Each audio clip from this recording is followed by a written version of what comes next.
Madame, monsieur, bonjour, ravi de vous retrouver en cette matinée. Nous sommes samedi 11 mars 2023. Il est 8 heures et nous serons ensemble jusqu'à 9h30. Amel arrive déjà parmi nous. Amel, bonjour. Bonjour. Comment ça va, Amel? Ça va, merci. Ah, ça va. Elle va bien, Amel. Elle va bien. Même s'il y a du soleil, elle va bien. Oui, ça va. Elle est entière. Ne rajoute pas aussi. Elle est entière. Oui. Non, ça y est. Je vais temporiser jusqu'au but de la météo. S'il vous plaît. Mais sinon, ça va. Ça va. Dans l'ensemble, ça va. Oui. Très bien. Alhamdoulilah. Alors, tu sais, Amel, cette semaine, c'est plutôt le mois de mars, d'une manière générale, elle est même durant toute l'année. C'est l'année de la femme, c'est le mois de la femme, c'est la journée de la femme. Il n'y a pas que le 8 mars. Il n'y a pas que le 8 mars, effectivement. Vous savez, j'ai commencé par l'année. Voilà, c'est bien. J'ai bien marqué le point. Ouais, mine de rien. Et donc, ce matin, accompagné de notre ami Ahmed Guelgahsen, nous allons rendre hommage à l'une des femmes qui ont aussi marqué l'histoire de l'Algérie. C'est une franco-algérienne. C'est une moudjahida, porteur de valises. Elle a déposé des bombes et aussi elle a été la première professeure d'histoire de nationalité algérienne juste après l'indépendance. Elle est poétesse, bref, un parcours vraiment brillant. Et Ahmed Guelgahsen donc a choisi de lui rendre hommage ce matin. Ah bah c'est bien. Voilà, alors ce matin et avec l'approche donc de Ramadan, on mange bien, Ramadan. En principe, oui. En principe. En principe. Et pourtant, c'est pas ce qu'on fait. Non. C'est pas ce qu'on fait. Non. On devrait bien pas manger, bien. Pourtant c'est pas ce qu'on fait. Oui. Surtout Sahara, la grosse catastrophe. Les sucreries.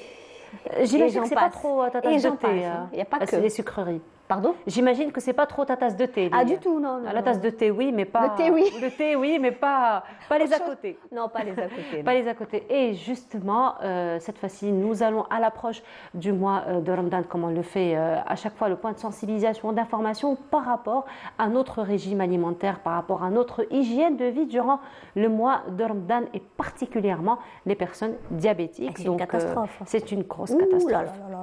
Et les excès, sans parler des produits avec des colorants. Sherbet, oui. n'est-ce pas? Il n'y a pas mieux que le truc fait maison. Fait maison. Oui, des boissons fait maison. Boissons fait maison, effectivement. Les gâteaux fait maison aussi. Oui. Bon, même si c'est à farine. C'est vrai qu'on n'a pas le temps non plus. Faire des gâteaux. Ouais. Mais bon, même pour les ingrédients aussi, quand même, on garde les ingrédients de base, la farine blanche, farine raffinée, sucre raffiné. Exactement. Donc on n'est pas loin des dangers non plus. N'est-ce pas, Amel? On n'est pas la farine blanche. C'est la plus dangereuse, effectivement. Et justement, en ce moment, je ne sais pas si tu as encore rencontré ça au niveau des réseaux sociaux, mais il y a beaucoup de belles initiatives, des sessions de formation, d'ateliers, de cuisine à base justement de produits naturels, la farine complète, la farine de son, des produits frais, bio. Des produits frais, des produits naturels, donc avec lesquels on peut confectionner donc les gâteaux et puis la cuisine d'une manière générale. Voilà. Tu as évoqué un élément très important, Amel, c'est les colorants, n'est-ce pas? Les colorants qu'on retrouve. Mais partout, impressionnant. Partout. Dans tous les aliments, apparemment. Impressionnant. Oui. Impressionnant. Alors, les bonbons, rien que les boissons, par exemple, dès qu'on en prend une quantité, on a de suite la langue qui prend la couleur, finalement. C'est un peu, je sais pas, ocre. Je sais pas. Il y a un arrière-goût. Et pourtant, ces colorants-là ne sont pas aussi inoffensifs. Donc, il y a des degrés de toxicité. C'est vrai que ce ne sont pas tous les colorants qui ont le même degré de toxicité. Heureusement, d'ailleurs. Donc, il y a ceux qui sont autorisés, mais pas à zéro risque non plus. Et justement, nous allons en parler ce matin en compagnie de notre expert maison, particulièrement donc, en ce qui concerne la protection du consommateur d'une manière générale. Donc, qu'en est-il de ces colorants alimentaires que nous utilisons? Qu'en est-il des conservateurs aussi qu'on retrouve en quantité quand même assez importante dans les aliments? Oui, exactement. Voilà. Et nous parlerons aussi d'art ce matin puisque nous allons recevoir une artiste peintre qui va revenir sur une très très belle exposition, encore une fois, dédiée à la femme. Ah oui. Amel. Voilà, on est bien gâtés. Ah oui. Comme toujours, comme toujours, on est bien gâtés. Comme toujours. Et Samira Hadjamar, comme chaque samedi, cette fois-ci, va nous emmener quelque part en Algérie, va nous emmener au niveau des hauts plateaux. Il fait quel degré? Djelfa, Djelfa, L'Arwat. Bon, on n'est pas loin. Djelfa, ouais. On n'est pas loin. Il fait combien environ? La journée ou bien le matin? La journée, généralement. Le tourisme, c'est la journée. La journée, en ce moment, c'est 25. Ah, ça va. Ouais. Ça Mais va. le matin, entre 8, 7, Ça voilà. va. Parce que quand même Dans la les région environs. des hauts plateaux est connue hein, Ah oui, oui, par la par fraîcheur les aussi. températures quand même assez... Soit c'est froid, soit c'est chaud. Soit c'est froid, soit c'est chaud. Il n'y a pas le Effectivement. milieu, hein. Justement, Samira Hadjamal va nous emmener à Al-Rawat ce matin. Elle va nous faire découvrir donc, les vestiges et les monuments de cette ville. Voilà un peu pour le programme de c'est cette riche. matinée. Merci encore une fois à Amel Almi qui nous l'a proposé. Et on aura quelques nouvelles du ciel. Bah oui. Beaucoup de soleil, hein. Ouais. Une carte plutôt, plutôt ensoleillée. Hein. Plutôt Plutôt ensoleillé bien au nord, éclairée, hein. plutôt bien ensoleillée. Oui, oui, oui, oui, oui. Allez, plus de détails juste après cela.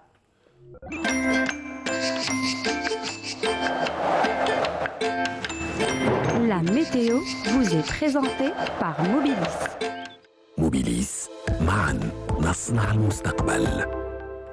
Oui, on lancera un appel à Météo Algérie ce matin juste pour Inverser essayer un peu. d'inverser Voilà. un petit peu Le sud va les devenir icônes le ou les nord. symboles. On appelle ça Les les symboles, symboles, voilà. oui, oui. Pour inverser les symboles. Voilà. Rien Les que mettre pour plus toi, au Amel nord qu'au Arrivé. sud, ça serait bien. Ah, Ça rien que pour m'arrangerait. toi, Amel Arrivé, n'est-ce Ça pas? m'arrangerait plutôt, oui. Et donc, pour aujourd'hui, donc on voit que le soleil dominera. Eh oui, malheureusement. Malheureusement pour moi. Bon, certains. Oui, Sur, Ah bien. Ouais. Surtout que c'est le week-end. Hein. Oui, oui. Surtout que c'est le week-end, il y a aussi beaucoup d'enfants qui ont déjà terminé les Oui, compositions. leurs examens, oui. Bon, il y a d'autres qui sont en pleine composition, donc ça pourrait aussi faire Les intéresser pour une les petite balade, intéresser, oui. voilà, pour une petite balade, pour une petite détente, une petite coupure. Bah oui, pourquoi Voilà. pas. Donc tu vois que on peut voir le bon côté On des peut faire choses, des hein. heureux quand même. Mine hein. de rien. On peut faire des heureux. On peut aussi voir le verre à moitié plein. hein. Oui, Pourquoi on va pas dire ça, oui, oui, oui, pourquoi pas. Pourquoi pas? Un peu plus de détails, Amel. Merci, Allez, Laure. c'est à toi. Allez, bonjour à tous et bon réveil. Eh bien, pour aujourd'hui, le ciel restera partiellement voilé, mais plus à l'ouest. Par contre, le centre et l'est, eh bien, le soleil va prédominer et on aura un beau soleil tout au long de la journée. La moitié sud, excepté des passages nuageux vers l'extrême sud, le Gard, le Tassili, accompagné d'orages et parfois aussi accompagné de quelques pluies locales vers ces régions. Ailleurs, le soleil sera bel et bien présent sur le sud-ouest, la Saoura, le Nord-Sahara, les oasis, le Sahara central, également le Sahara oriental. Et à noter des soulèvements de sable tout au long des frontières algéro-maliennes, le Sahara central, le Hégard et le Tassili. Les températures durant la journée, elles seront plutôt élevées pour la saison, mais plus à l'ouest et au centre. Et on relèvera 28 degrés le maximum du côté de Tlemcen, Relizane et Batna, 25 à Alger, à Naba, Sétif, 27 Oran, 24 à Tizi Ouzou. Au sud, 28 degrés à Gardaïa, 29 à Tamanrasset, 31 à Biskra et Lizi, 32 à Janet, 35 Tindouf, Adrar et enfin le maximum 39 degrés, Bourj Bedi Mourtal et Ingazam. La mer aujourd'hui, eh bien, elle restera très agitée sur le côté est, plutôt agitée sur les côtes ouest et centre avec des vents qui vont arriver jusqu'à 50 km/h sur les côtes centre et est et les vents seront de secteur ouest et 30 à 40 km/h sur les côtes ouest et les vents seront de secteur sud-ouest. Et on va faire un petit tour cette fois-ci vers l'Asie.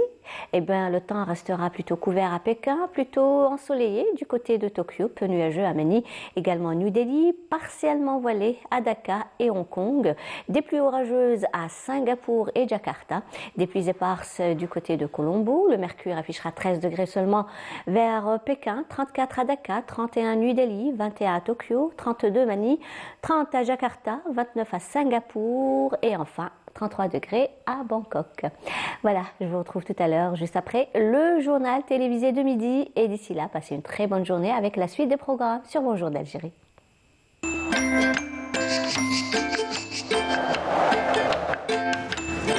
La météo vous est présentée par Mobilis.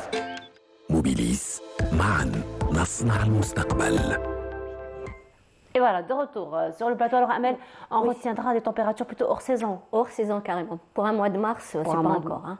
C'est pas encore l'heure. Hein. Pour Oui. 28 degrés, c'est 28 énorme. degrés, Hein. Et 39 l'extrême 39 sud. l'extrême sud. Bientôt, presque 40, hein, Oui. on va dire. Presque C'est un peu 40. tôt. C'est un peu tôt. Ouais. C'est un peu Ouais, tôt, ouais, ouais. effectivement. Mais en bon. attendant le retour des pluies. En attendant qu'on inverse un petit peu les symboles. En attendant d'inverser, oui. On verra bien. Inch'Allah. En tout cas, merci beaucoup. C'est vrai. Pardon. Là, ici, merci beaucoup. C'est Amel, moi. Amel, on se retrouvera tout à l'heure dans Allez. le journal télévisé du midi. Avec plaisir. Après celui de 19h. Voilà. Je réinvente la langue française ce matin. C'est ça? Je t'ai perdu là. Complètement. Et alors, complètement. Merci beaucoup, Amel. Allez, on se retrouve tout à l'heure. Pause musicale, comme à chaque fois. Et cette fois-ci, ce sera en compagnie d'un magnifique duo entre Hamido et aussi Akli Yahyaten qui nous interprète une magnifique chanson du terroir musical algérien. Koloni Mima ma tebkish, et on se retrouve juste après. أمي ما تبكيش يا المنفي ولدك ربي ما يخليش يا المنفي الصبر يا أمي ما تبكيش يا المنفي ولدك ربي ما يخليش يا المنفي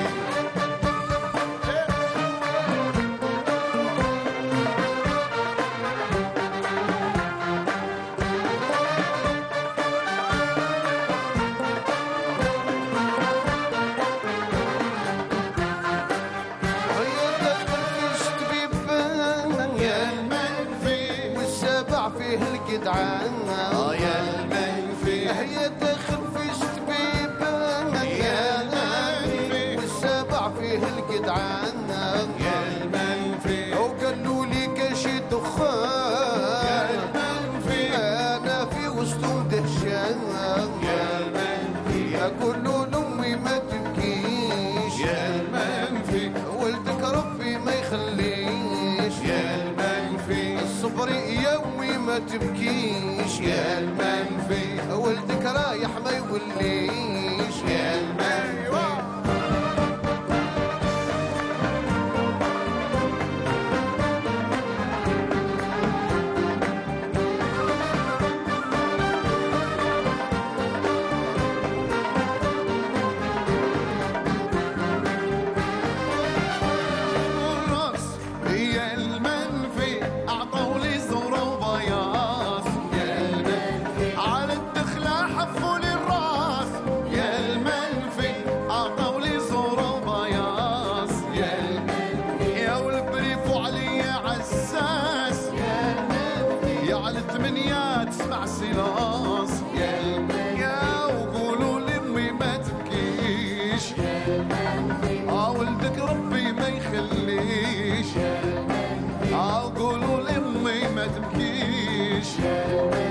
يا ولدك رايح ما يوليش يا المان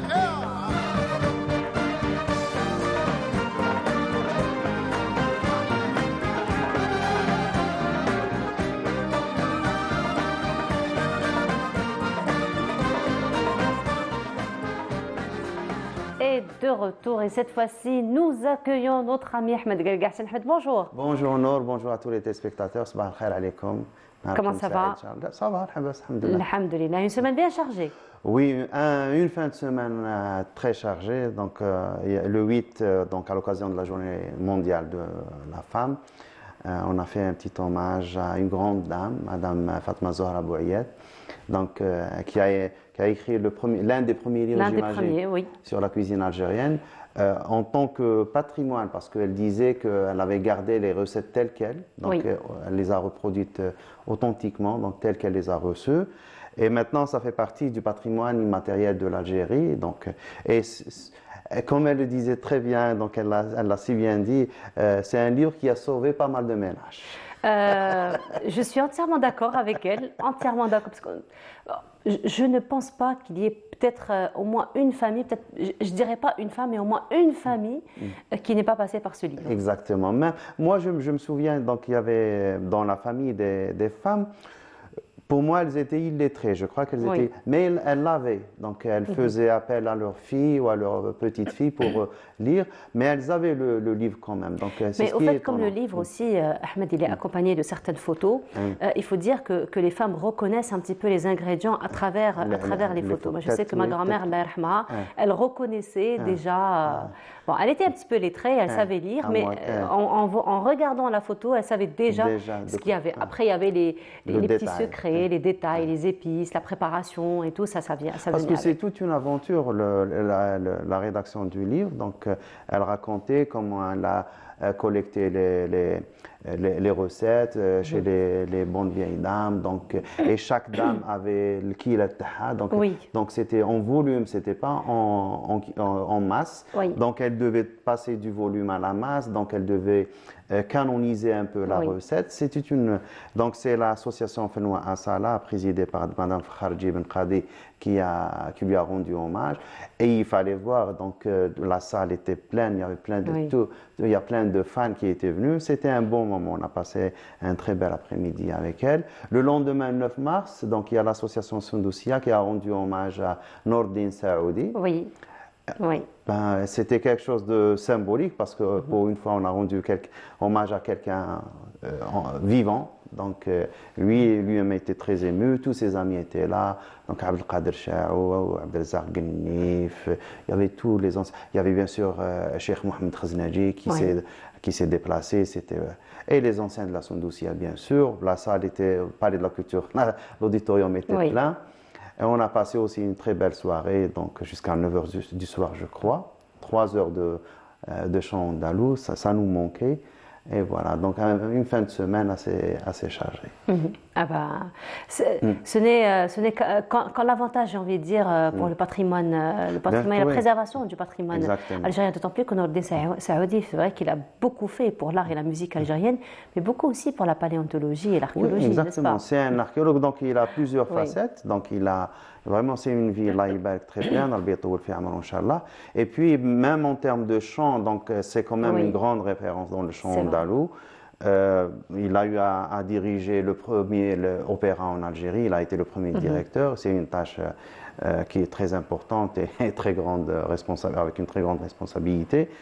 Et ce qui m'a un peu marqué pendant l'hommage, c'est que il n'a oublié personne, il a rendu hommage à tout le monde. Donc, tous ceux qui étaient là, donc il a cité tout le monde, il a parlé de ses maîtres, il a parlé de sa famille, son frère, sa soeur, ses parents, il n'a oublié personne. Donc, c'est un hommage très particulier. Inch'Allah. Et justement, on va s'inscrire un petit peu dans cette continuité des hommages, Ahmed, n'est-ce pas?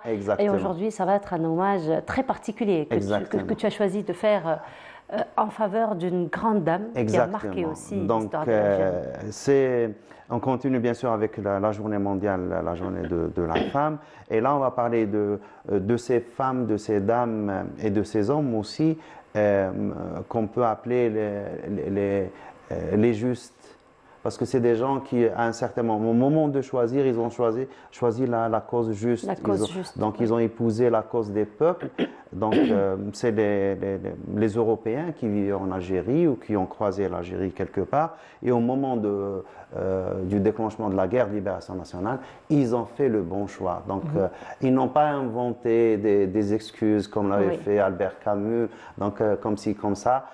Du bric-à-brac, donc je ne sais même pas comment qualifier ça, mais c'est des gens qui ont opté pour la justice des peuples. On va parler de Daniel Jamila Amran Min, donc qui a non seulement vécu le mouvement national, elle a participé à la révolution algérienne, donc elle est montée au maquis, elle a fait la prison, et à la fin, elle a écrit tout ça. Donc, elle l'a écrit de manière très académique parce qu'elle a collecté les informations, elle a classé l'information, elle a soutenu des thèses. Bien sûr, en face d'elle, il y avait des gens qui étaient pour et d'autres qui étaient contre. Donc, et c'est une femme qui s'est donnée pour l'Algérie. Donc, et bien sûr, c'est tout à fait normal, tu me diras, parce que déjà, donc, sa mère et son père étaient déjà engagés. Donc, et son père et sa mère étaient dans le mouvement, dans le Parti communiste à l'époque. Mais ce n'est pas le Parti communiste français qui est le paternaliste, tel que le décrivait Messali El-Hajj dans ses mémoires, Messali Allah yarhamou, dans ses mémoires, donc, qui faisait des Algériens de la chair à canon, des cordons de sécurité pour leurs manifestations. Mais c'est le Parti communiste algérien donc, qui a épousé, bien sûr, c'est une doctrine, on peut être d'accord ou pas d'accord avec, mais quand même, ils ont contribué au mouvement national. Donc, c'est à travers donc, les classes et l'engagement dans le Parti communiste que ces deux dames et d'autres, bien sûr, qui ont milité pour la... Au début, c'était au début, donc, quand elles sont venues de France, donc Jacqueline Gerrouj qui est née en 1919, sa fille donc Jamila qui est née en 1939, 20 ans de différence. Donc elle aurait pu être des sœurs. Donc, effectivement. même quand on les voit dans la photo, on va voir par la suite, on dirait des sœurs. Donc il n'y a pas une grande différence d'âge. C'est Gerrouj qui a au début donc elle est partie avec son premier mari en tant qu'enseignant au Sénégal. Ils ont été, parce qu'ils ont milité, bien sûr, ils ont ouvert une section communiste, donc ils ont été expulsés du Sénégal. Ils se sont installés en Algérie, à Tlemcen. Et là, elle a commencé à enseigner. Et c'est là où elles ont vu la grande différence. Donc le choc de l'injustice. Donc les Algériens qui vivaient dans leur gourbi, ils étaient chez eux, mais ils étaient dans les gourbis. Puis à côté, il y avait les colons qui vivaient l'opulence. C'est des colons, en fait, qui... le problème, c'est qu'ils n'ont rien ramené. Donc ils sont venus, c'était des va-nu-pieds qui s'installent en Algérie, qui ont des milliers d'hectares, ils commencent à exploiter les Algériens, ils les font travailler. Puis maintenant, ils nous disent « Ah, nos grands-parents ont fait des choses ». Ils n'ont rien fait parce qu'ils n'ont rien ramené. Donc ils n'ont rien pris. Tout était là, voilà, tout était là, bien effectivement. sûr. Donc ils ont exploité les Algériens, c'était de l'esclavage au XXe siècle. Ils ont fait leur richesse comme ça, puis ils sont partis parce qu'ils devaient partir, parce que rien ne leur appartenait. Ils n'ont rien acheté, ils n'ont rien pris, c'est tout à fait normal. Donc, donc elles s'engagent comme ça, donc surtout à travers l'instruction. Donc elles enseignaient dans les écoles. Je parle de Jacqueline Gerrouj. Et puis sa fille qui est née dans le mouvement, donc elle commence à voir donc tout ça. Elle s'engage déjà, elle est prise directement avec la révolution algérienne. Elle était toute jeune. Elle est née en 1939, la guerre d'Algérie. Donc, la révolution algérienne en 1954, donc elle avait combien? Elle avait 15 ans.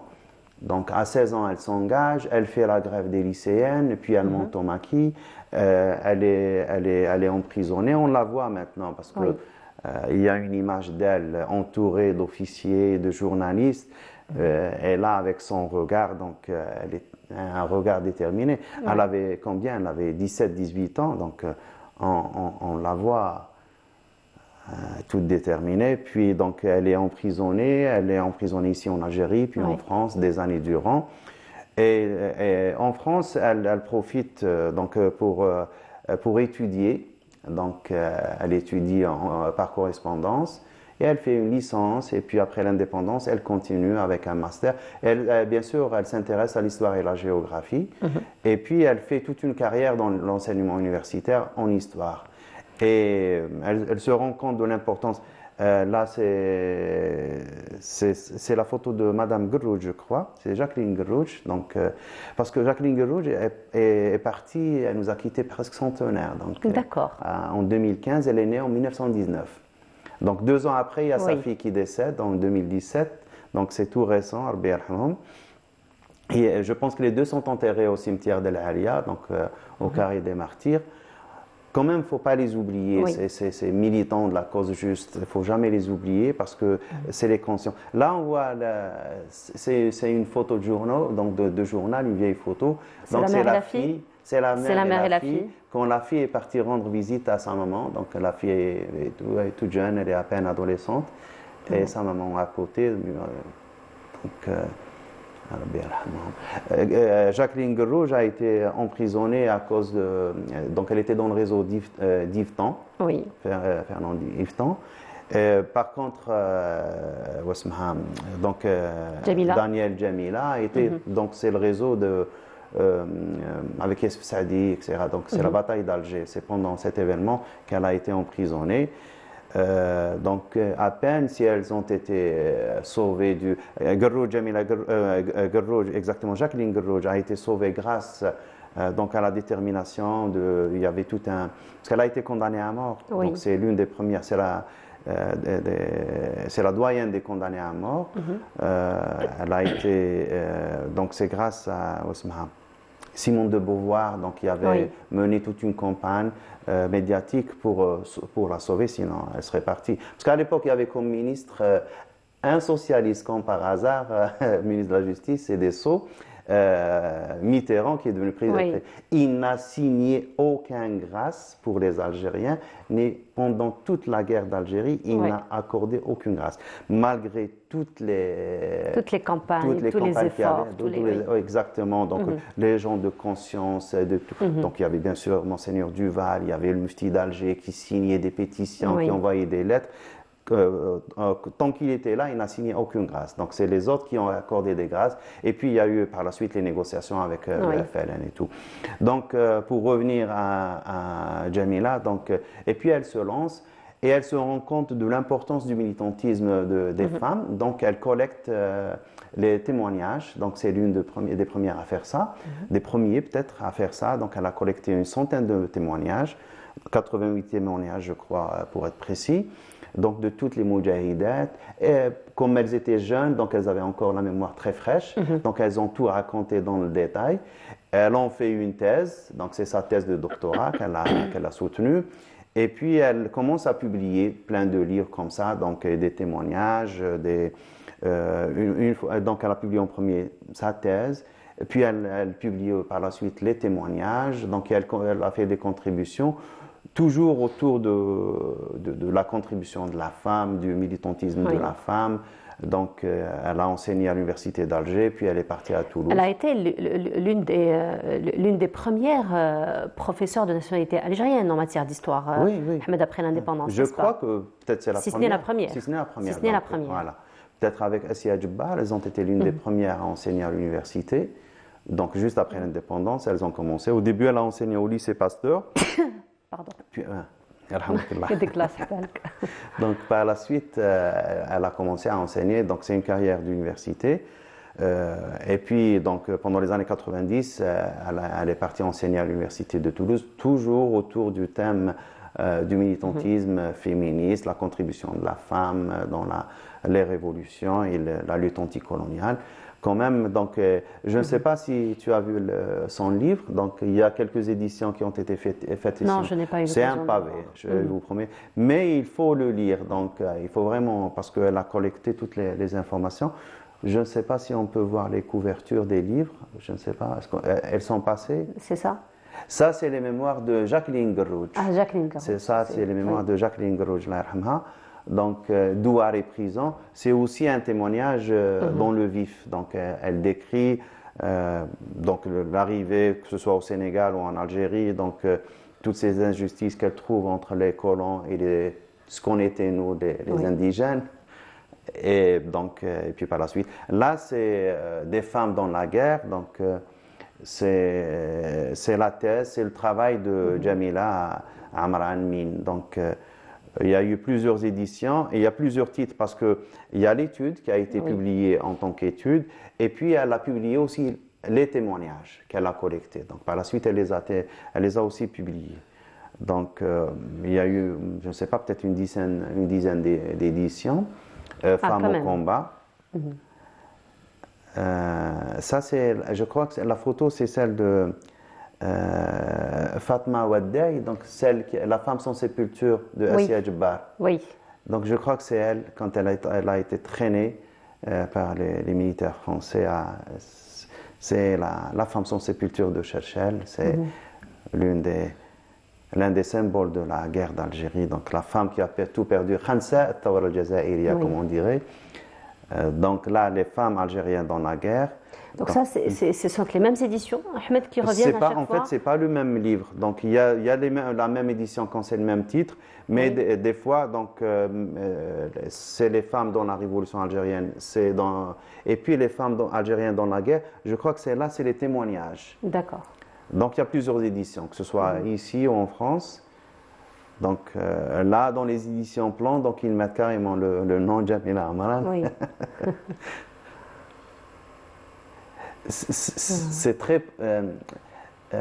très intéressant de voir aussi ces personnes qui ont fait le bon choix et ça nous fait un peu l'inverse par exemple de notre identité en tant qu'Algérien. On a une identité multiple Et on la voit aussi, donc il y a aussi ces identités multiples qui naissent d'après un choix politique, d'après une option idéologique, d'après un cas de conscience. Les gens sont obligés de choisir un camp, malgré qu'ils sont nés dans l'autre camp. Mais là, et ça leur fait une richesse identitaire qui fait qu'ils sont particuliers, parce que l'identité est multiple, mais la personne, elle est unique. C'est ça l'intérêt de ces gens. Parce que quand on voit, par exemple, les médecins Cholet avec sa femme, donc il y a aussi ses mémoires. Donc c'est tout ça, les porteurs de valises. Donc vraiment. C'est vrai que le médecin Cholet, les deux professeurs Cholet, j'ai envie de dire, c'est vrai qu'ils ont été piliers quand même dans le système santé en Algérie, particulièrement après l'indépendance et avant, parce que leur cabinet, donc ils ont pris des risques immenses parce qu'il y avait contre eux tous ces pieds noirs qui étaient ici, les colons qui cherchaient, qui traquaient ces Européens d'origine qui ont fait l'option, qui ont pris l'option de l'Algérie indépendante. Donc, même Monseigneur Duval, quand on a parlé de lui, donc lui, quand on parlait de lui dans les journaux à l'époque, c'était Mohamed Duval ou bien le Hajj Duval. Pour dire que ça y est, le bonhomme, il s'est converti parce qu'il a fait le bon choix en fait. Voilà. Il a fait le bon choix. Voilà, donc c'est un peu un hommage. C'est un appel aussi à lire les livres de Jamila Amran. Donc, et bien sûr, et Madame Jacqueline Guerrouj, il y a aussi son témoignage. Et justement, Ahmed, parlant de cette identité multiple et la personne unique, donc quand il y a des choix, pareil, c'est vrai que ça reste des choix quand même très difficiles à un moment donné, et c'est une double responsabilité, parce que lorsque la personne est autochtone à un pays particulier, donc ça devient un devoir vis-à-vis de sa patrie, vis-à-vis de sa famille, vis-à-vis donc de toutes les richesses, mais lorsqu'une personne donc ne fait pas partie de ce pays-là, donc effectivement la responsabilité c'est un engagement de conscience. C'est un engagement de conscience, un engagement humain. Exactement, oui. C'est un engagement humain. Oui, c'est le mouvement aussi humaniste qui a traversé le 19e et le 20e siècle, surtout à travers les mouvements de gauche. Mais on a vu que certains qui se disaient de gauche n'ont pas réussi l'examen de conscience.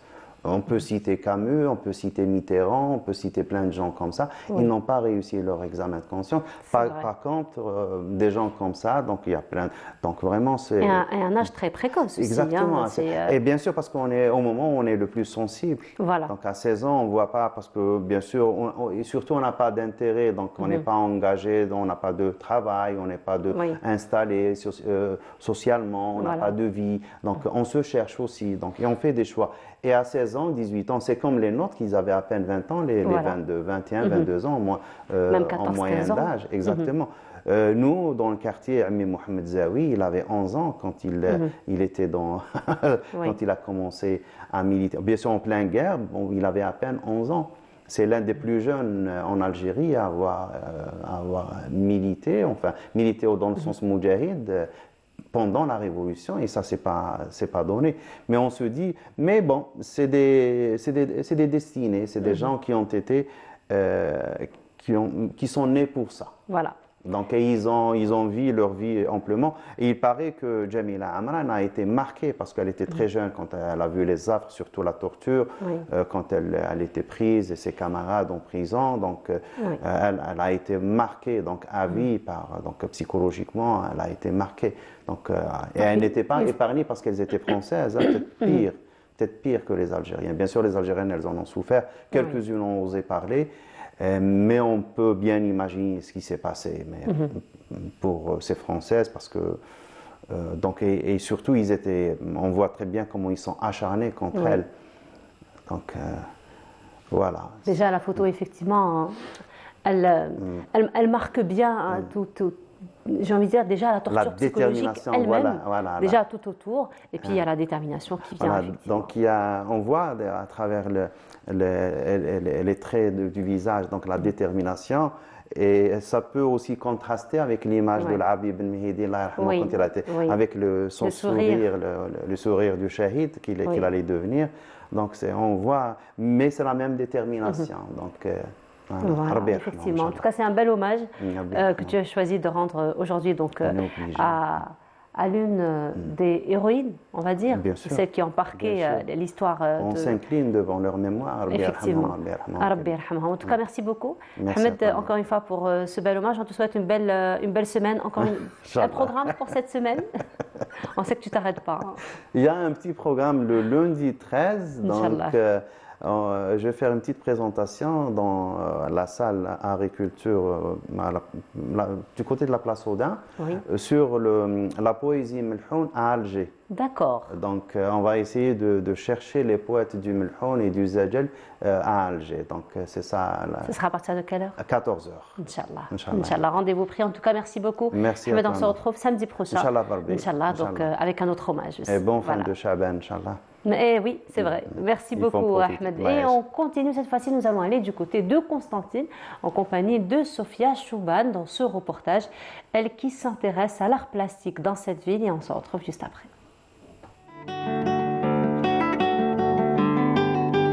Rien n'est plus beau que de raconter la ville du Vieux Rocher, et surtout de la peindre, parce qu'elle séduit par son aspect architectural, ses arts et ses traditions.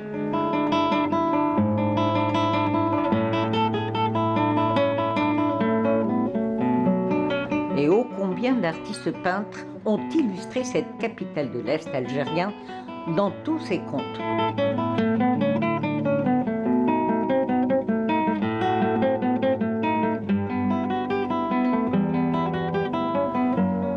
L'une des caractéristiques du mouvement artistique constantinois, c'est mettre en exergue us et coutumes ancestrales, comme l'habit traditionnel de la femme. Mlaya revient en effet sur la toile.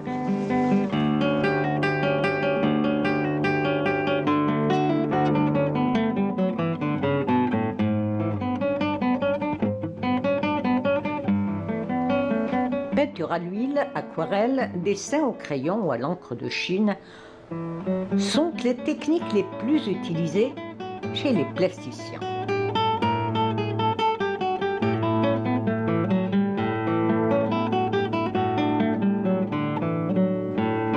Le pont de Sidi Msid ou de Sidi Rachid ont envoûté les orientalistes de tendances multiples. Ainsi, Constantine devient l'image d'une ville idyllique, peinte tantôt dans un style réaliste, voire même souvent dans un style expressionniste.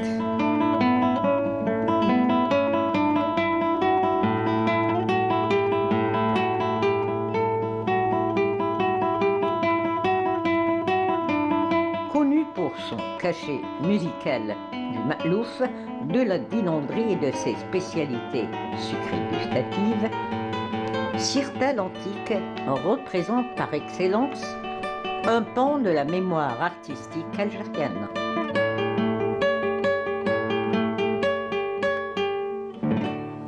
Et cette fois-ci, nous allons aller du côté de l'Arwat en compagnie de notre amie Samira Hadjamar, qui, elle, revient tout juste de l'Arwat. Samira, bonjour. Oui. Bonjour Nour. Comment ça va? Très très bien. Ça se passe bien? Alhamdoulilah, Alors, ça la va. dernière fois, nous avons parlé de Djelfa, je crois. Oui, Oui. Djelfa. Nous avons parlé de Djelfa et tu nous avais promis aujourd'hui de nous emmener à l'Arwat. Oui, de vous faire connaître un petit bout de ce que j'ai rencontré, de ce que j'ai vu à l'Arwat. Et bien sûr, c'est connu, j'aime beaucoup la poésie, j'aime beaucoup les histoires d'amour. Il y en a une qui est particulière, c'est celle de Ben Keleyo. D'ailleurs, quand on est à l'Arwat, ce nom revient très souvent, on le voit même dans la rue, il s'inscrit la belle maison de la culture de l'Arwat. Son nom, elle lui a été dédiée. Donc je ne sais pas si tu le connais, Abdallah Ben Keleyo. Non. Non, tu ne connais pas. Non. Je suis sûre que tu le connais. Possible. Tu ne sais pas que tu le connais, mais tu le connais parce que Très probable. au moins tu as dû entendre une fois l'un de ses poèmes qui a été repris par beaucoup de chanteurs du patrimoine C'est algérien. vrai que ça nous arrive souvent d'apprécier les paroles, mais de ne pas avoir la présence d'esprit, de chercher après De connaître la l'auteur. source. C'est vrai. La source, La par source, exemple, c'est c'est vrai. Gomr el-Lil. Gamareli, c'est la lune. Oui. Sa lune à lui, c'est une femme qu'il a aimée qui s'appelle Fatna. Alors, Abdallah Ben Khério, c'est le symbole de l'amour, de l'exil, mais surtout de la poésie. Il est considéré comme l'un des pionniers du Melhoun algérien. Alors, il est décédé en 1921, il est peut-être né en 1871 ou 69. Et il y a eu son centenaire il n'y a pas très longtemps. Et depuis ce centenaire, il y a une association qui a été créée. Elle a été créée, elle s'appelle Abdallah Tahi.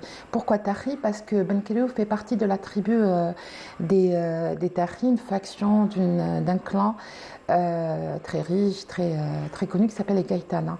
On est à l'Arwat, on est au début, à la fin du 19e, début du 20e, et lui, il va marquer les esprits, il va marquer les esprits dans tout le Sahara et peut-être dans toute l'Algérie. Il va pratiquer l'oudrit, c'est l'amour, par la poésie. Il va rencontrer une femme, il va la voir. Il y a un truc qui dit que il l'aurait vue à la fenêtre. Et qu'est-ce que c'est? Oui, paraît-il. Bon, moi je l'ai reprise aussi. C'est-à-dire que les amoureux qui se croisent à la fenêtre ne se rencontrent jamais. Ouais, ça fait penser au fameux Roméo et Juliette. Roméo et Juliette, Qaïs et Leïla, Majnoun Leïla. Il y en a plein, on en a plein dans le patrimoine algérien. Et peut-être que lui, il n'est pas devenu fou, mais lui a été frappé de cécité juste avant de mourir. Il est mort dans l'exil, il a été exilé à Al-Golea, Gardaïa. On ne sait pas où il est enterré. Il est peut-être enterré à Gardaïa ou à l'Arwat.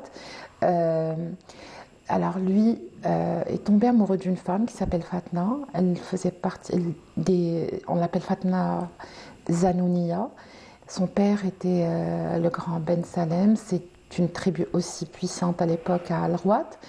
Et il n'a jamais pu l'épouser, il n'a jamais pu être avec elle. Pourquoi? Le père ne voulait pas, simplement ne voulait pas. Alors lui, qu'est-ce qu'il fait? C'est un troubadour, c'est quelqu'un, on l'appelle aussi l'alchimiste. Il a appris l'alchimie quand il était petit, il a été formé aux sciences islamiques, juridiques. Son père était cadi, donc on a affaire à un poète qui est très lettré, d'une famille citadine, lettrée. Et il va faire le tour des villes et des villages, il va aller partout et il va raconter son histoire. Et son histoire, avec Fatna, cette histoire va énerver le père de la fille, qui va tout faire pour qu'on arrête de parler de sa fille. Et c'est comme ça qu'il a été banni. Celle qui en parle très bien, celle qui en a fait un livre, c'est Amel Mehdi. Elle est écrivaine. C'est une ancienne professeure de mathématiques à la retraite. Et elle fait des livres, elle est très prolixe. Elle a édité chez Casbah La Belle et le Poète. D'accord. Voilà, et c'est beaucoup de l'histoire, de cette poésie. J'ai fait un petit reportage. Je ne sais pas si on peut le voir. Je pense que si elle veut bien le bien passer. Bien sûr qu'on peut le voir. Quand elle veut. Comment? Mais quand tu veux, toi. On va aller le voir? Oui, j'aimerais. Allez, on va voir ce reportage ensemble juste après.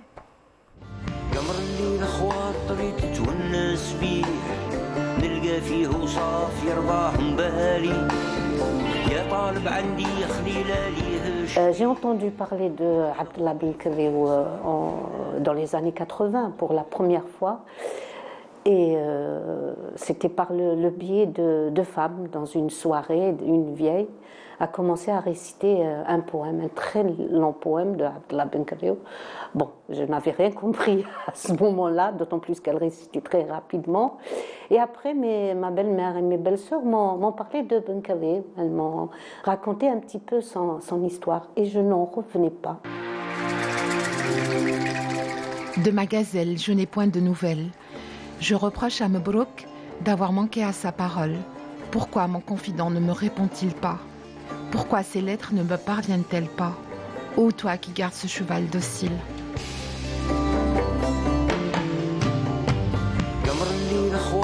Elles m'ont parlé d'un poète qui était amoureux d'une fille de Béchara, qui avait un palais et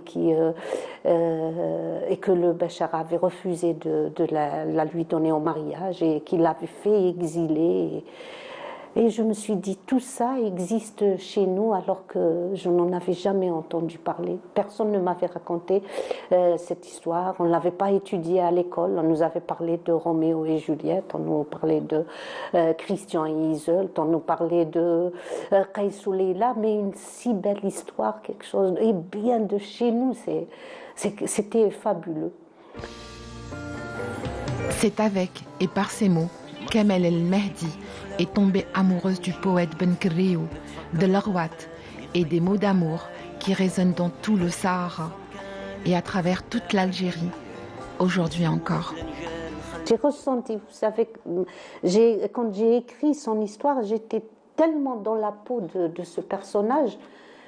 Une fois, mon mari m'avait appelé et j'étais tellement dans l'histoire je lui ai dit oui, Abdallah. je vous assure. Donc, c'est pour vous dire à quel point j'ai été touchée par cet homme, par ce personnage, par sa vie, par sa souffrance, quand vous lisez l'histoire, comment sa femme, enfin sa bien-aimée est morte. À Aïn Madé, déprimée, très jeune. C'est une histoire vraiment tragique qui mérite d'être connue. Fatna Zanouniya, voilà.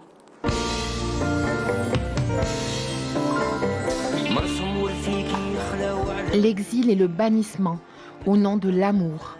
Le poète Abdallah Ben Kriou a dû renoncer jusqu'à prononcer le nom de sa bien-aimée, Fatna. Et c'est comme ça qu'il a inscrit son nom dans le livre des hommes pour l'éternité.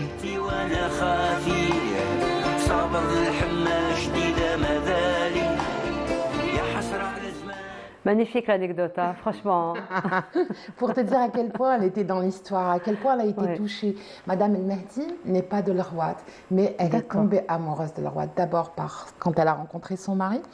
Et ensuite, quand elle s'y est installée, c'est une dame. Bon, elle a raconté l'anecdote par rapport à ce qui s'est passé quand elle écrivait La Belle et le Poète. Voilà, complètement, on va dire, en immersion. Oui, mais elle nous a pas dit la réaction de son mari finalement. C'était quoi? Son mari est très agréable. Son mari, Monsieur Ben, je les ai rencontrés à l'Arwat chez eux, dans leur petit, on va dire. C'est un nid d'amour. Franchement, il est magnifique. Il est au pied de l'Atlas saharien. Ils ont construit une très jolie maison et j'ai envie de te dire que cette histoire d'amour se retrouve aussi chez eux, c'est beaucoup d'amour. Et Amel Mehdi a vécu avec, c'est-à-dire qu'elle a ressenti, on le ressent quand elle parle de Ben Kriou, c'est un personnage qui l'a habité, qui l'a hanté. Et elle en a fait un très joli livre, donc La Belle et le Poète. Elle a été touchée, elle l'a raconté, c'est peut-être aussi pour ça qu'elle est revenue s'installer à l'Arwat. Voilà. Donc c'est un personnage qui mérite, dans les œuvres, mérite d'être inscrit au patrimoine national. Il y a un travail à faire dans ce sens. Même l'histoire, son histoire à lui mérite, peut-être même un film d'ailleurs, consacré. Ses poésies ont été reprises par tout le monde, par Abelsa, Rabah Driassa, par Khalifi Ahmed, enfin par plein de monde qui a chanté cette poésie. Et voilà, donc c'est des histoires qu'on ne peut pas oublier qui... Quoi? Il y a un livre aussi qui a été fait, Le Zahari Docteur en a parlé. Oui. C'est celui-là, c'est sur l'Arwat. Attends. Et il y a un chapitre... j'ai perdu la page. C'est pas grave. C'est un chapitre... il y a un chapitre qui est consacré à Abdallah Ben Kriou. Voilà. Et la poésie. Et la poésie, bien sûr. Zahari Docteur qui est aussi un poète et qui est de l'Arwat et qui est mieux que les gens de l'Arwat pour parler de l'Arwat et de leur histoire, qui est une histoire fabuleuse. Il n'y a pas beaucoup d'écrits sur l'Arwat, Il n'y a pas beaucoup d'écrits, mais il y a des choses qui ont été faites quand même. Il y a des choses qui ont été faites. Zahari Docteur en a fait 3 ou 4 livres. Il y a Bédiar qui en a fait aussi, sur notamment l'histoire. Tu étais à quelle page déjà? 137. Voilà. Ce qu'on peut dire peut-être, c'est que Madame... C'est là où on voit le portrait de Fatna?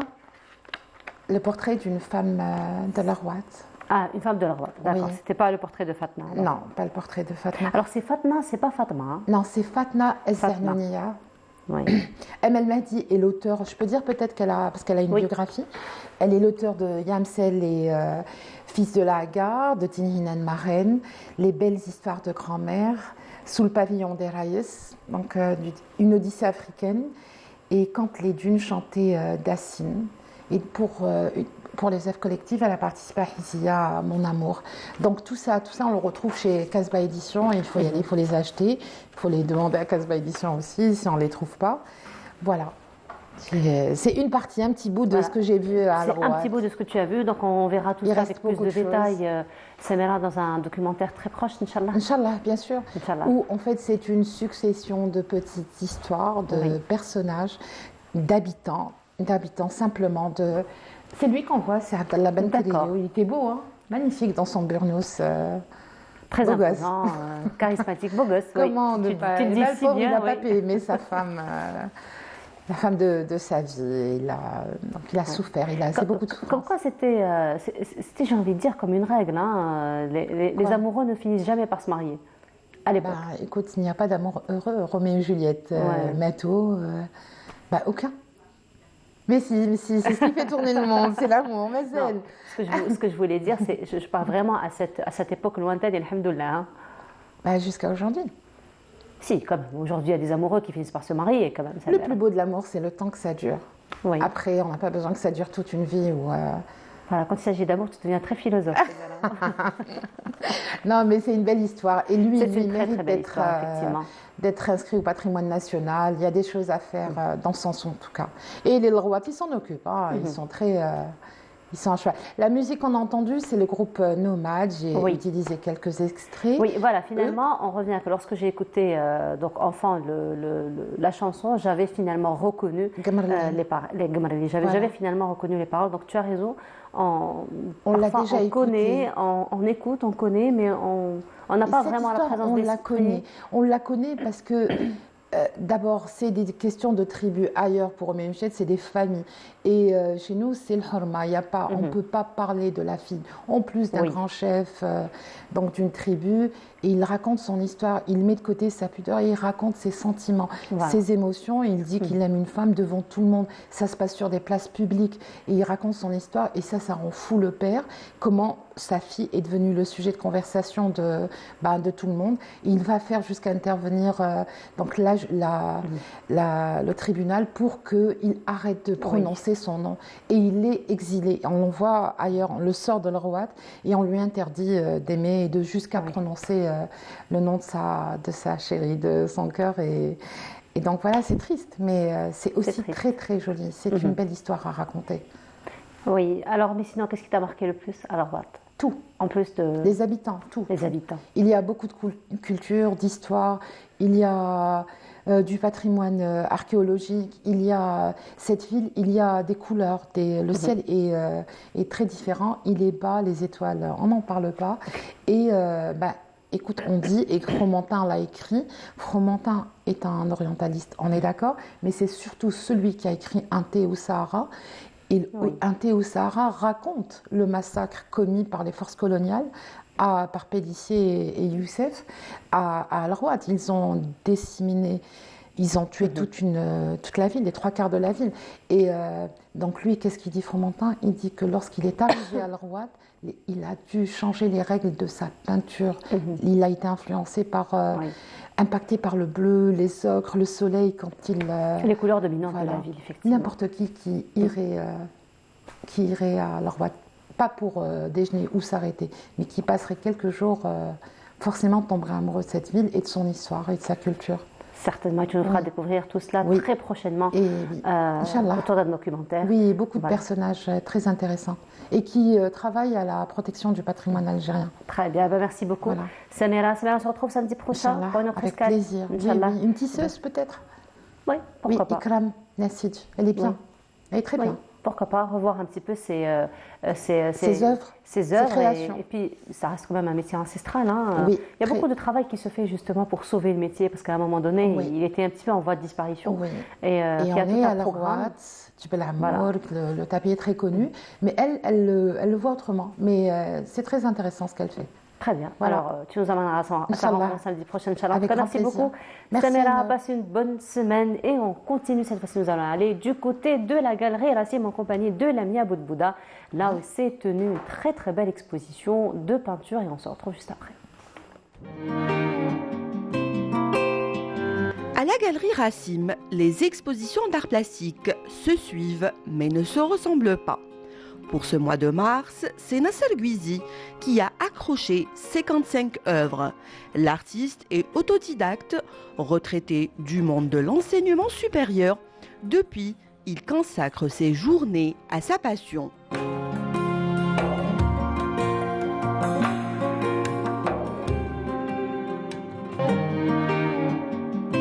Intitulé Fantaisie, l'artiste nous invite dans son monde empreint de création, d'imagination, et cela à travers une série d'acryliques dans le style abstrait. L'artiste nous convie dans ce monde de liberté pour nous y promener sans directive et à chacun son interprétation. Des formes géométriques colorées et lumineuses sont à découvrir. Certaines toiles sont à l'encre de Chine, comme Néographisme 1 et 2, où l'artiste manie avec brio la plume et le pinceau. Ce tableau est une reproduction d'une célèbre toile du peintre hollandais Piet Mondrian, le chef de file de l'art abstrait. Dans le registre nature morte, Nasser Gouizi a subtilement choisi les couleurs de cette corbeille de fruits. D'autres tableaux sont le résultat de nombreux collages où l'artiste tel un enfant s'en donne à cœur joie. Ces collages sont colorés de rouge et noir aux multicouleurs.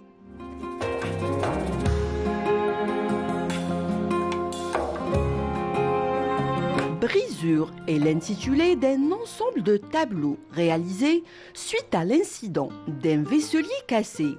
L'artiste eut l'idée de judicieusement coller ces morceaux de verre pour nous offrir ces pépites colorées. Une exposition riche en formes, en genres et en couleurs, à ne rater sous aucun prétexte. Et voilà, très très belle exposition qui se tient au niveau de la galerie Racim, c'est la Mia Boudbouda qui s'était intéressée cette fois-ci place à la santé, particulièrement avec l'approche du mois de Ramadan. Nous allons nous intéresser au diabète et tout ce qui favorise donc le diabète. Nous en parlons ce matin en compagnie de notre ami Dr Hamouten. Bonjour. Bonjour. Bienvenue à vous. Vous nous avez manqué. Hein? Oui, je sais. J'ai été absente. C'est toujours un plaisir en tout cas de vous recevoir. Merci. Alors toujours sur terrain, toujours en train de sensibiliser, oui, toujours absolument. en train d'informer, d'accompagner. En moins de 15 jours, j'ai dû faire 6 manifestations. Donc des formations médicales, j'étais à Médéa, 3 fois à Médéa. On a sensibilisé la population, le paramédical, les sages-femmes, les diététiciens, les psychologues. J'en ai fait à Rindfla, on a été à Betna. Mais on a fait du travail et ça bouge. Et ça me fait plaisir parce que vraiment le corps médical, les blouses blanches doivent être... là, on sent qu'il y a du nouveau. Et même au niveau du ministère de la Santé, tous les hôpitaux se mettent à faire des journées et je vous assure que ça travaille. Et j'espère qu'il y a des choses qui vont changer. Voilà, c'est ce qu'on espère. Moi, c'est ce que j'ai senti sur le terrain. Vous savez que les journées de sensibilisation, j'en ai fait de tout temps. Et là, je sens qu'il y a vraiment... les gens me posent des questions, mais vraiment, les gens s'intéressent à ça. Voilà, c'est surtout l'impact qui nous intéresse, effectivement, et changer surtout les mauvaises habitudes. Docteur, n'est-ce pas? Parce que finalement, ce sont un petit peu ces mauvaises habitudes qui ont fait que malheureusement, aujourd'hui, le taux de diabète ne cesse d'augmenter. Finalement, pas seulement en Algérie, mais dans le monde. Hein, ça reste quand même un phénomène qui fait peur, on va dire. Voilà. Hein, vraiment. Les prévisions, ils disaient qu'en 2030, on allait avoir plus de 400 millions de diabétiques. Ben, en 2019, avant l'arrivée du corona, on était déjà à 400, presque 500 millions de diabétiques de par le monde. Donc toutes les prévisions, on est toujours dépassé par ça. Est arrivé le corona qui a explosé. Et donc, alors sur ce qu'il en est en Algérie. Alors, je vais un peu vous parler des dernières études. On s'est arrêté à 2018 avec l'étude Baromètre, Stepwise et ce que la SADIAB a rappelé que je suis la vice-présidente de la Société savante de diabétologie et aussi la vice-présidente de l'Association nationale de l'éducation sanitaire. Donc, on fait beaucoup de choses. Et donc, sur le terrain, l'Algérie, c'est quoi? C'est qu'on a cette obésité. L'obésité, d'abord, on est dans le MENA, c'est la plus grande région pourvoyeuse du diabète, d'obésité, de maladies cardiovasculaires et puis le cancer. On le voit de plus en plus, docteur, particulièrement chez les sujets jeunes. On le voit, par exemple, quand on passe par les écoles, à la sortie des écoles, on voit de plus en plus d'enfants obèses. Obèses et même déjà au stade d'inflammation, on voit déjà de la stéatose hépatique. Mais bon, Inch'Allah, il y a des choses qui vont changer. Donc alors c'est ça, c'est l'obésité, le poids du surpoids. Donc on a beaucoup de surpoids et il y en a beaucoup d'obésité. Vous savez que l'obésité est maintenant classée comme facteur de risque cardiovasculaire. À partir du moment où on est obèse, et surtout l'obésité abdominale, c'est déjà un facteur de risque cardiovasculaire. Et quand on est diabétique, on rajoute ce facteur de risque. Alors, on a vu que les diabétiques, je vous ai dit 2018, cette étude a montré qu'il y avait énormément de surpoids. Et ce qui a aggravé l'état de ce diabétique, c'est qu'on s'est mis, pour l'équilibrer, à lui donner de l'insuline. Et malheureusement, l'insuline, quand elle est donnée à tort et à travers, dès que le malade est déséquilibré, on rajoute l'insuline. On ne se dit pas, oui, il faut le faire marcher. Alors, oui, il faut... on rajoute de l'insuline, c'est une décision médicale. Oui, l'insuline est une arme thérapeutique contre le diabète. Mais nous avons des armes thérapeutiques qui ne coûtent pas cher. C'est d'abord, exemple, le régime alimentaire, l'activité physique, l'éducation sanitaire, l'éducation thérapeutique. Le patient lui expliquer c'est quoi la maladie, c'est quoi l'hypoglycémie. Quand il s'intéresse, il se cultive, il se défendra mieux. Connaître l'ennemi, c'est mieux le combattre. Et puis il y a la méditation. La méditation qui est extraordinaire. On sait que tous vous disent oui, je suis stressé. Le stress est encore un facteur de risque qui se rajoute à ça. Mais à retenir les facteurs qui vont avec le diabète, c'est les facteurs de risque cardiovasculaire. C'est d'abord l'âge. Plus on prend de l'âge et on est diabétique. Il y a l'obésité. Il y a le fait d'avoir de la tension, d'avoir du gras, donc la dyslipidémie, puis d'être tabagique. Donc ça, rajouté au diabète, c'est toujours... Et en Algérie, donc l'étude, je reviens à l'étude, on a trouvé beaucoup d'obèses. Le fait qu'ils aient reçu de l'insuline, ça les a fait grossir. Et ces patients papillonnent entre les médecins. Donc alors, vous avez le premier médecin qui le met sous insuline, et puis l'autre le voit déséquilibré, le rajoute. Et vous savez qu'on est un pays, donc l'Algérie, en voie de développement. Et on a dépassé les pays les plus développés en Europe, comme l'Allemagne, en termes d'insulinisation de nos patients.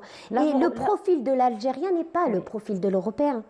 Le profil de l'Algérien est déjà obèse et surpoids. L'insuline, c'est pas ce qui... Elle est bonne, l'insuline. Au contraire, il y a de très bonnes... Mais quand elle est donnée à ce qu'il faut. Donc, on peut maintenant... Énormément de malades, très déséquilibrés, parce qu'ils sont sous 4-5 injections d'insuline, on diminue les doses. On réduit le nombre d'injections, on équilibre ce patient. Il y a de nouvelles molécules qui sont... Ce n'est pas le même morphotype. Vous voyez, donc on a aggravé le cas de le surdosage en insuline. Parce que l'insuline est anabolisant. Il fait grossir. Et quand le patient a de l'hyperinsulinisme, c'est qu'on a trop d'insuline parce qu'il y a de l'insulinorésistance. Donc quand on fait un dosage dans le sang, on trouve qu'il a trop d'insuline. Et quand mais le message n'arrive pas. Donc la cellule dit, je ne reçois pas l'insuline. Son travail, c'est de prendre le sucre qui est en trop dans le sang et de le distribuer dans chaque cellule. Donc c'est lui qui ouvre la porte pour faire entrer le sucre. Donc beaucoup de sucre dans le sang, peu de sucre dans la cellule. La cellule demande. Et donc le pancréas, qu'est-ce qu'il fait? Renvoie encore de l'insuline. Et malheureusement, il y a de l'insulinorésistance. Il n'y a pas que ça. Le diabète, il n'y a pas que le pancréas qui produit peu d'insuline. Je vous dis, on a ces cas d'hyperinsulinisme, d'insulinorésistant, et on les aggrave avec l'insuline.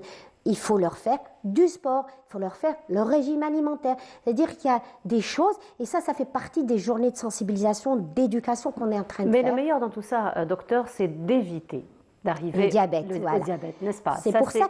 Ça, c'est vraiment l'objectif principal.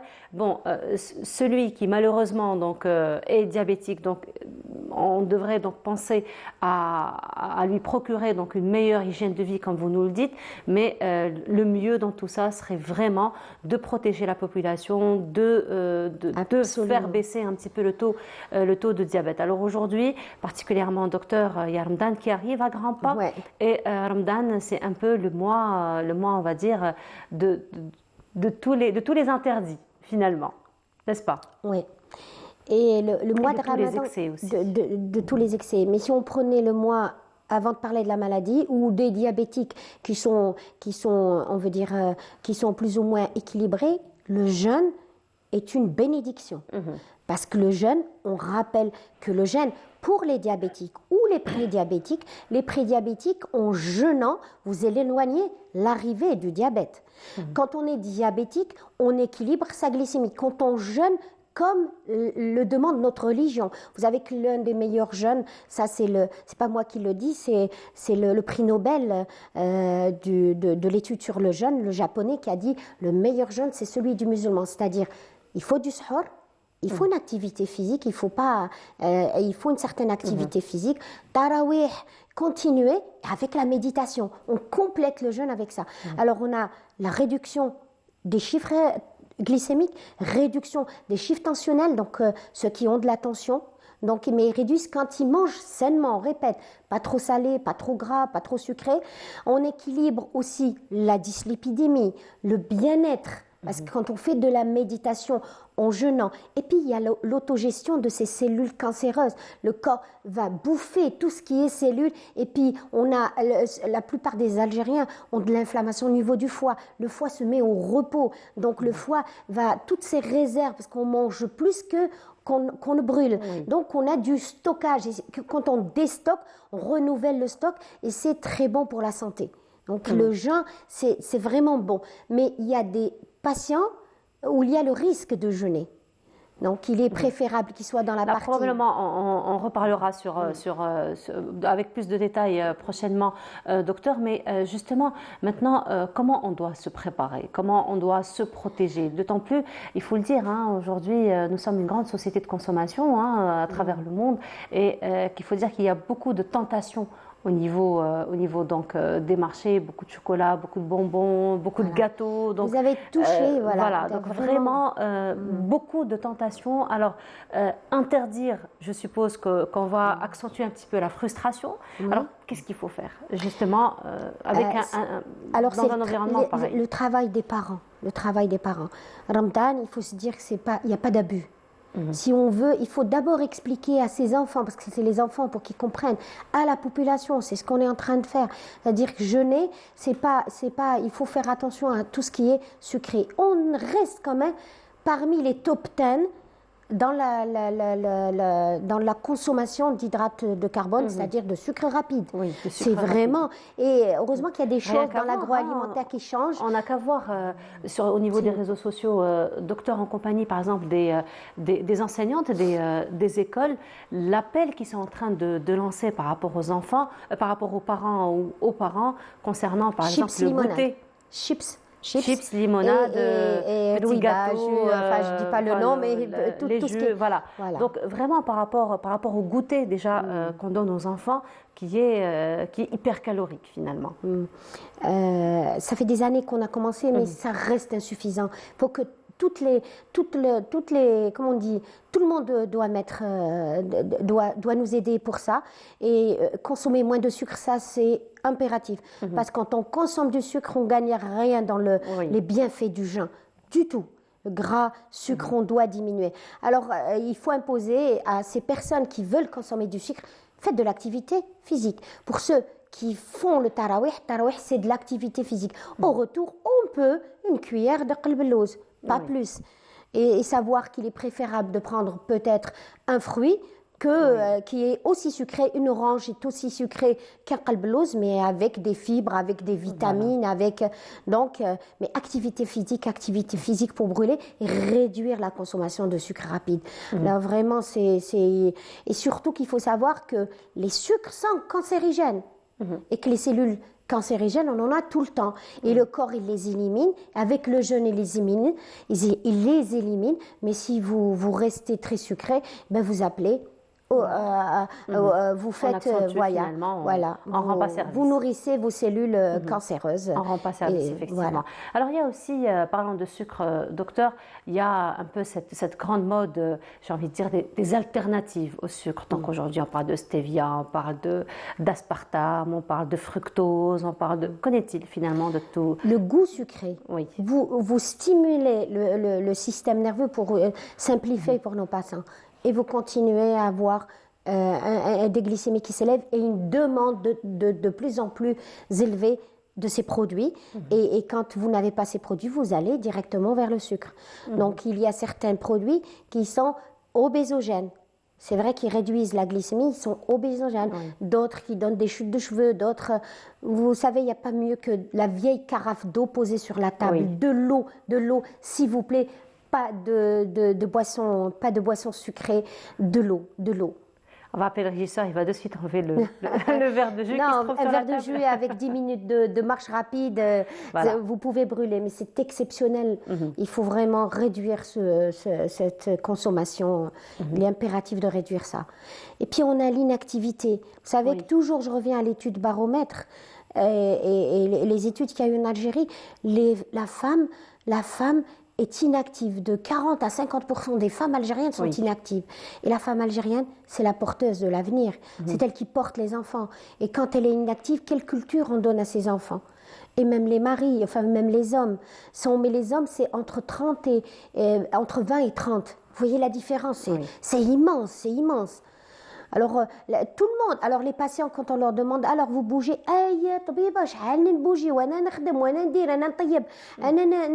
pas du tout. Non, c'est pas ça. Pas du tout, du tout. C'est vrai qu'on a tendance un petit peu à confondre entre activité physique qui est plutôt structurée et le fait de faire le ménage ou le fait de faire à manger. On a du temps perdu à regarder les téléphones, surtout les recettes qui ne rapportent rien en qualité de santé pour leurs enfants. Donc des recettes à perdre du temps alors que c'est plutôt méditer. Apprenez à vos enfants de méditer, de se rapprocher de Dieu. C'est vraiment le mois sacré, c'est quand l'iman diminue, on renouvelle ça. Et vous avez vu avec le corona comment l'Algérie a pu, on a gagné vraiment. Vraiment le taux de corona avait baissé parce qu'on sait il faut se rapprocher puis méditer la méditation scientifiquement prouvé que surtout plus on médite et on est avec le khushu', plus on a une hormone, parce que vous savez l'état de stress. Alors il y a ce qu'on appelle le sabr et le stress. Et pour combattre ça, parce que quand on est stressé, le corps produit des hormones qui sont le cortisol, noradrénaline, adrénaline. C'est des hormones stressantes. Et pourquoi? Parce qu'elles sont cancérigènes. Elles donnent des maladies cardiovasculaires quand on est stressé tout le temps. Elles sont obésogènes. Par contre, le système parasympathique, quand on est en méditation, on produit deux hormones qui coûtent très cher. C'est la sérotonine et l'endorphine. L'endorphine, c'est le fait d'être euphorique. C'est une hormone euphorisante. Donc on est bien, on veut faire du bien. Donc il faut la faire travailler. Et les gens se droguent ou fument pour avoir ce petit plaisir éphémère, rien que dans la tête. Alors que c'est vraiment une hormone. Et on l'a avec la méditation et l'activité physique. Voilà les deux sources de cette hormone. Donc pourquoi pas le mois de Ramadan pour l'avoir. Et la sérotonine. Mais il faut dormir avant minuit. Impérativement dormir. Commencez par les parents. Obligez vos enfants à dormir. C'est vrai que le sommeil, c'est vraiment il faut vraiment. C'est le premier qui est impacté lorsqu'on est en mode. L'horloge biologique, quand vous complètement chamboulée. Vous voulez la chambouler, et puis vous avez des hormones. Je suis spécialiste des hormones. Donc un chamboulement, et ça c'est un chamboulement biologique, hormonal, biologique, et qui est des fois pas récupérable. Alors vous imaginez, chaque année comme ça, après les gens ils sortent après Ramadan et ils continuent à dormir après minuit. Surtout les enfants, c'est vraiment... Et la sérotonine, c'est à partir de minuit, c'est bon, on ne la produit plus. Effectivement. Voilà. Alors on reviendra à tous ces détails, docteur, en votre compagnie durant le mois de Ramadan. Inch'Allah, encore une fois, pour donner plus d'informations. En tout cas, ça a été un plaisir, comme à chaque fois, de vous recevoir. Bravo pour tout ce que vous faites. déjà, n'est-ce pas, sur terrain, pour la sensibilisation, pour l'information, l'encadrement, l'accompagnement aussi de vos patients. Merci beaucoup à vous, Dr Hamoutan, d'avoir été parmi nous ce matin. On se dit à très bientôt. Inch'Allah. Inch'Allah. Voilà, merci on continue beaucoup. et cette fois-ci, ça va être pause musicale en compagnie de Ayoub Mjahed.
Et c'était Ayoub Mjahed dans cette magnifique chanson et restant dans le domaine de la santé, de la consommation, mais surtout de la protection du consommateur. Nous en parlons ce matin en compagnie de notre expert, Monsieur Mounir Benazouaou. Bonjour. Bonjour madame, bienvenue ça à va, vous. vous allez bien? C'est toujours un plaisir de vous recevoir, Monsieur Benazouaou. Moi aussi, hein. Je me suis habitué à cette émission. Marhaba bik, vous êtes chez vous. Vous êtes chez vous, d'autant plus que... Vous êtes très aimable. D'autant plus qu'à chaque fois que vous êtes là, vous nous donnez plus d'informations, vous sensibilisez surtout à ce que nous consommons, parce que c'est vrai qu'on a tendance à consommer et parfois on n'a pas toujours la présence d'esprit de voir un petit peu cette étiquette, de voir ce qu'il y a comme ingrédient. Et pourtant, il y a beaucoup d'additifs, n'est-ce pas? Alors ma question, les additifs, c'est dangereux ou pas? Oui, j'allais dire oui et non. Oui et non. Mais disons que, bon, il y a des additifs qui sont naturels, d'autres synthétiques, artificiels. Donc, il faut, avant toute chose, je tiens à faire une petite introduction, si vous permettez. En fait, il y a ce qu'on appelle le Codex Alimentarius, qui a été édité en 1963 en collaboration entre l'Organisation mondiale de la santé et la FAO, c'est l'organisme de l'agriculture, l'alimentation des Nations Unies. Actuellement, il y a plus de 200 pays qui font partie de de cette Codex Alimentarius. Et c'est à partir de là que découle le fameux HACCP, et l'ISO 22000, etc. Donc cet organisme, c'est eux qui, disons, qui éditent les normes et les numérotations, notamment les fameux, souvent sur les étiquettes, on voit E200 ou 100 quelque chose, ou SIN aussi. E, c'est pour tout ce qui est européen. SIN, c'est Standard international des normes ou de la numérotation. Mais finalement, c'est l'équivalent. Vous allez trouver E100, maintenant E101, c'est le SIN 101. Il y a une classification. Tout ce qui commence par 1, c'est les colorants. Tout ce qui commence par 2, c'est les conservateurs. Le 3, c'est ce qu'on appelle les antioxydants. Le 4, c'est les stabilisants. Le 5, c'est ce qu'on appelle, vous l'avez, voilà, le tableau. Voilà. Ça, c'est très important. Le 5, c'est ce qu'on appelle les correcteurs, les régulateurs d'acidité. Exactement. Et le 6, c'est ce qu'on appelle les réhausseurs de goût ou, comment on appelle ça, les exhausteurs de goût, comme le fameux glutamate qu'on trouve dans un produit qui est très, très apprécié par nos enfants, nos gosses, et c'est un produit qui n'est pas du tout nocif. Il ne l'est pas? Pas du tout. Bah, tant mieux. Non, je veux dire, non, je me suis pardon. Il n'est pas du tout safe. Voilà, désolé à la base. Non, parce en voyant votre expression du visage, et après je disais bon. Ça n'a rien à voir ce que je disais, oui, parce que je suis en train de penser à autre chose. Voilà, non, parce qu'il y a pas mal, il y a quelques, enfin, les plus, j'allais dire les plus dangereux, c'est l'aspartame, le glutamate. Et justement, Monsieur Benazouaou, ce sont des additifs qui empêchent finalement la satiété. C'est pour ça qu'on voit un petit peu nos enfants, lorsqu'on achète un paquet de gâteaux, le paquet de gâteaux, il est consommé en entier, en un seul instant, et on a beau à dire comment on n'arrive pas à vraiment à être, vraiment à avoir cette satiété. Parce qu'il y a un phénomène d'addiction, justement. Il y a ce phénomène d'addiction. Exactement, parce que l'idée, c'était quoi? Enfin, ça a été vraiment les gens du marketing, lorsque ça a été élaboré vers les années 50. Le glutamate. Donc, il existe à l'état naturel. D'accord. Mais bon, lorsque les gens du marketing, pardon, les producteurs, les industriels ont découvert ça, lorsqu'on l'a présenté avec les propriétés, etc., c'était Kimerolo, et vraiment, c'était la découverte de la découverte du siècle. Donc, non seulement ça donne plus de goût, ça va vraiment exciter les papilles. Et en plus, ça a un phénomène d'addiction. Donc, plus vous en mangez et vous n'êtes pas rassasié. Donc, ici, c'est ce qui va engendrer l'obésité. L'obésité, qui m'a parlé le docteur tout à l'heure, et le diabète 2, etc. En plus d'autres complications comme l'asthme, il y a pas mal de... Donc, d'effets secondaires. Mais sinon, M. Benazouaou, justement par rapport à ces additifs, donc on parle de colorants, de conservateurs, d'améliorants, donc tous ces ingrédients, donc ou tous ces additifs, donc on l'a dit, ils sont nocifs pour la santé, mais qu'en est-il du degré de toxicité? Donc est-ce qu'ils ont tous le même degré de toxicité, ou il y a ceux quand même qui sont tolérés par l'industrie alimentaire ou tolérés par la santé publique? En fait, comme je l'ai dit tout à l'heure, il y a des organismes qui évaluent ça et qui notent un plus, 2 plus, 3 plus par degré de toxicité. Et il faut aussi le signaler qu'il y a pas mal de contradictions, d'accord?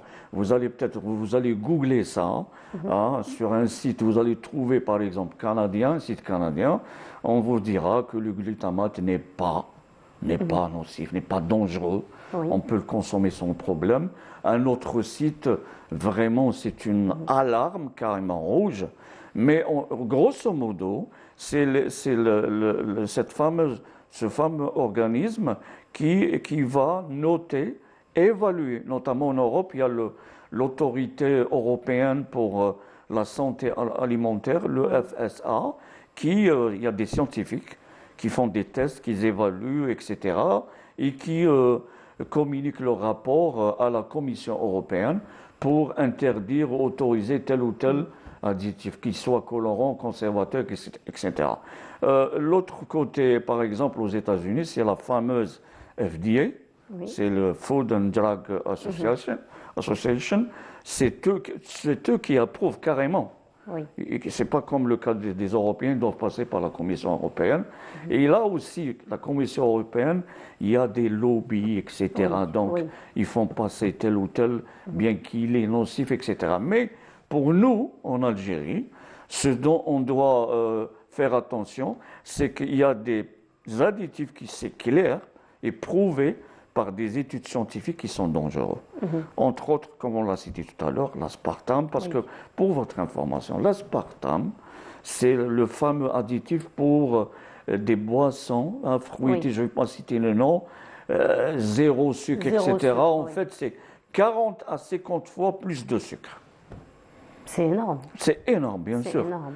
Alors, une autre question aussi, M. Benazwa, il faut dire qu'aujourd'hui, il y a quand même cet intérêt vers connaître les ingrédients et connaître ce qu'on mange. Parce qu'il faut dire que la société, de par le monde, avec toutes ces transformations sur le plan industriel, sur le plan agroalimentaire, on comprend qu'il y a beaucoup de choses qu'on consomme et qui sont très mauvaises pour la santé. Et donc, aujourd'hui, il y a quand même accès. Il y a des applications, par exemple, on a juste besoin de scanner les ingrédients et on sait qu'est-ce qui est bon, qu'est-ce qui n'est pas bon. Donc ça, c'est lorsqu'on a un emballage, donc on en a parlé d'ailleurs toutes les fois où vous êtes venus, donc un emballage qui nous permet de connaître un petit peu les ingrédients. Qu'en est-il par exemple des produits qui viennent en vrac, qui ne sont pas forcément étiquetés, on ne connaît pas forcément ce qu'il y a dedans. Madame, finalement. vous venez de soulever quelque chose de très très important. En vrac, on va citer parce qu'à l'approche de Ramadan, les gens qui vendent sherbet, etc. Là aussi, il y a des colorants. C'est parce que si on ne sait pas ce qu'il y a à l'intérieur, si le gars qui n'a rien à voir avec l'industrie agroalimentaire, mais là aussi c'est un problème. En vrac, c'est toujours un problème, comme on l'a cité, on l'a mentionné la dernière fois, c'est qu'on ne sait pas ce que c'est. C'est quoi comme ingrédient, c'est quoi comme... Parce que les fabricants aujourd'hui, les industriels, ils ne vont pas mentionner les proportions, l'étiquetage, mais ils sont obligés de mentionner les ingrédients, notamment les fameux additifs, je ne sais pas quoi, 101, 210, 600, au moins ils le mentionnent. Au moins ils le mentionnent, bon, au moins on a une idée. C'est plus facile pour le consommateur, il prend le code, il va le googler, il saura ce que c'est, il saura aussi est-ce que c'est un additif dangereux, moyennement dangereux, ou disons sans aucun problème, il peut le consommer sans aucun problème. En vrac, vous n'avez aucune information. Aucune information. Aucune information. Et ça c'est un point noir. Donc finalement, vous conseillez le consommateur à ne pas du tout aller vers les produits personnellement, de préférence. Je recommande fortement à nos consommateurs d'éviter tout ça. Je sais que des fois il y a le facteur coût, mais qui m'a dit que possible que ça va aller très loin, vous allez dépenser beaucoup d'argent. Les médicaments, etc. Il vaut mieux l'éviter. Alors, vous m'excusez, je suis en train de rire parce que là, au niveau de la régie, moi et avec ma collègue Mina Abed qu'on salue ce matin, on adore les macarons. Et vous savez que les macarons, moi aussi, je les adore. Moi aussi, mais les macarons, vous savez, c'est beaucoup de colorants. Attention, il y a des colorants naturels. Mais il y a des colorants naturels. C'était la question que j'allais vous poser. Il y a même des colorants qu'on peut faire à la maison, à base de betterave, d'épinards, voilà. Alors, la question que j'allais vous poser, donc effectivement, il y a des additifs naturels et il y a des additifs synthétiques. Donc, on comprend que l'additif synthétique, il faut juste se fier donc à l'organisme qui va nous les noter. Connaît-il les ingrédients naturels? Parce que parfois, on parle beaucoup de naturel, mais est-ce que tout ce qui est naturel est aussi tout bonnement bon pour la santé et donc vraiment sans aucun risque? En fait, tout ce qui est naturel, oui, c'est pas nocif, mais à condition qu'il n'y ait pas excès. Dans toute chose, l'excès, c'est toujours qui m'a la source de problème.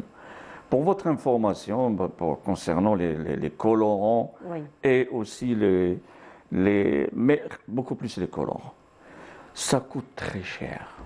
Vous savez que le safran, zafran, ça coûte actuellement, en 2023, le gramme c'est 45 €. L'or c'est 54 €. Pratiquement la valeur de... C'est plus cher, non. En ce moment, l'or est un petit peu plus cher.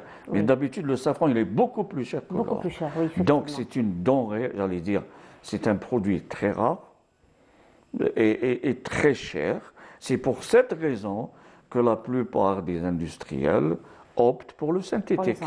Mais des fois aussi, il y a le produit, disons, le colorant naturel, il n'est pas aussi cher que ça. Vous avez cité le betterave. Oui. Le betterave, c'est la couleur rouge, rose, violet, c'est le betterave. Oui. Il y a le curcuma, il y a les agrumes, il y a des... alternatives naturelles. Et si vous me permettez, je recommande à nos industriels, ceux qui veulent investir dans ce domaine, les colorants naturels, c'est un business très très intéressant et c'est aussi un avantage, j'allais dire, une opportunité pour que le consommateur algérien puisse consommer des produits sains et sans problème. Nous allons clôturer sur cette image très symbolique, Monsieur Benazouar. Donc voilà un petit peu ce que nous avons dans nos assiettes, finalement. Beaucoup de synthétique. Oui, malheureusement. Il y a aussi le sucre, il faut le mentionner. Le sucre. Aujourd'hui, c'est les boissons fruitées, il y a beaucoup trop de sucre qu'il en faut. Effectivement. En tout cas, merci beaucoup, M. Benazouar, d'avoir été parmi nous ce matin. Encore une fois, nous informer sur ce qu'on mange, la base de notre santé. D'ailleurs, en tout cas, merci beaucoup. On vous retrouve très très bientôt. Ramadan, pourquoi pas? Ramadan, je ne crois pas. D'accord. Alors, on vous laissera après Ramadan, Inch'Allah. Marhaba bik à tout moment. Et voilà, nous arrivons à la fin de notre émission. Merci beaucoup de nous avoir suivis. Je vous souhaite un excellent week-end à vous tous. Vous retrouverez notre ami Radia Boulmaali à partir de demain à 8h. Je vous retrouve.